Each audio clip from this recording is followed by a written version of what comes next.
फुले या हिंदी चित्रपटाचा बहुप्रतीक्षित ट्रेलर नुकताच प्रदर्शित झालाय।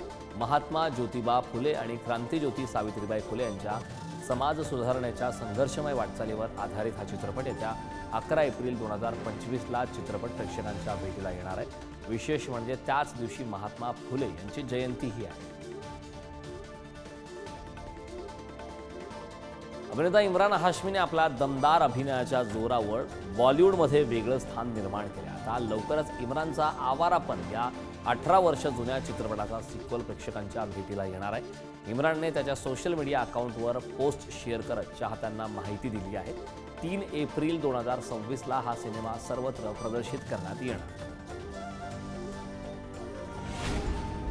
उसने कहा था एक मजलूम को आज़ाद करने का मतलब है सारी इंसानियत को आज़ाद करना। किसी और की जिंदगी के लिए मरना ही मेरी मंजिल है। अभिनेत्री श्रिया पिळगावकर नेहमीच आपल्या कुटुंबासमवेत फिरायला गेलेले पोस्टी करत होती। आता ती तिच्या आई-बाबांसोबत ताडोबाला गेली। यावेळी तिने माझ्या 2 सिंहांसोबत ताडोब्यात काही वाघ बघायला निघालो अशी पोस्ट केली। कुणाल कामराने सादर केलेल्या कवितामुळे चांगलाच वादात सापडला। या वादावर जया बच्चन यांनी संसदेबाहेर माध्यमांशी संवाद साधलाय। जर बोलण्यावर बंदी असेल तर तुमचे काय होईल? तुमची तशीही परिस्थिती वाईट आहे असं म्हटलं। तुमच्यावर बंधने आहेत, अभिव्यक्ती स्वातंत्र्य कुठे आहे असं जया बच्चन यांनी म्हटलं। महाराष्ट्राची लाडकी नृत्यांगना गौतमी पाटील हिनं IPL सामन्यावर प्रतिक्रिया दिली। मी मराठी आहे, महाराष्ट्रीयन आहे, त्यामुळे माझा पाठिंबा मुंबई इंडियन्सलाच आहे असं गौतमी म्हणाले। पंढरपूर येथील एका कार्यक्रमात गौतमीनं हे वक्तव्य केलं।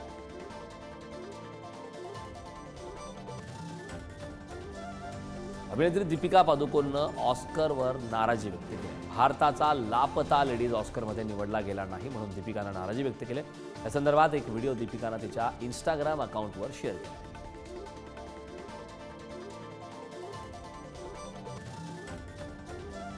बॉलिवूड अभिनेता सनी देओलच्या जाट या चित्रपटाचा ट्रेलर आज रिलीज झालाय। या चित्रपटात सनी देओलचा ॲक्शन सिक्वेन्स पाहायला मिळणार आहे। येत्या 10 एप्रिलला हा चित्रपट प्रदर्शित होणार आहे। या बहुचर्चित चित्रपटात अभिनेता रणदीप हुड्डा खलनायकाची भूमिका साकारणार आहे।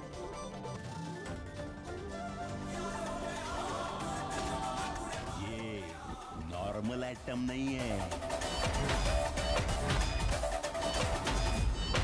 एटम बॉम्ब है।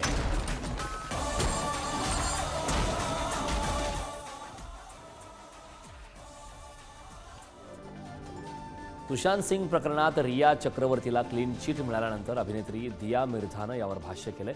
मीडियानं रियाची माफी मागावी असं दिया म्हणाले। रियाला सहन कराव्या लागलेल्या मानसिक त्रासामुळे दियानं संताप व्यक्त केला।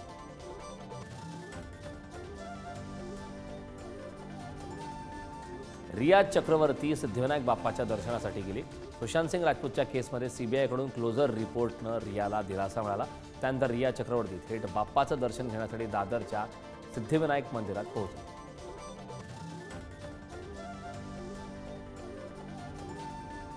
इम्रान हाशमीच्या आवारापन या चित्रपटाचा सिक्वेन्स आवारापन 3 एप्रिलला रिलीज होणार आहे। चित्रपटात इम्रान हाशमी पुन्हा एकदा मुख्य भूमिकेत दिसणार आहे। आवारापन 2च्या टीझरमध्ये तो फिराओ या गाण्याची धून ऐकायला मिळते, त्यामुळे प्रेक्षकांची उत्सुकता आता वाढली। उसने कहा था एक मजलूम को आज़ाद करने का मतलब है सारी इंसानियत को आज़ाद करना। किसी और की जिंदगी के लिए मरना ही मेरी मंजिल है। आवारा।